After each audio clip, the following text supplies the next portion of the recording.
પૂજ્ય મોરારી બાપુની કથા બાપુ જોડિયા હતી અને ત્યારે અમે 2-5 જણા બેઠા હતા ને ત્યાં ભરવાડ સાહેબ કરીને એક પીએસઆઈ છે, 2-3 અમે ગોર બાપા ને બધા બેઠા હતા, વ્યવસ્થિત ચર્ચા ચાલતી હતી અને ત્યારે એને કીધું કે તમારે ખોળને ભગવાન કેમ આવ્યું? આવો પ્રશ્ન થયો કે તમારે ખોળને ભગવાન કેમ આવ્યો?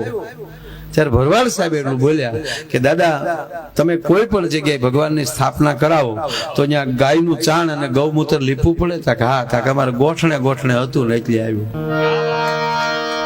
લીપતા પણ મોટું મારું છે. અને પાછું દાદા આવ્યો હુંડલામાં હો, કારણ કે અમારા ભજનનું સાધન હુંડલો હતો.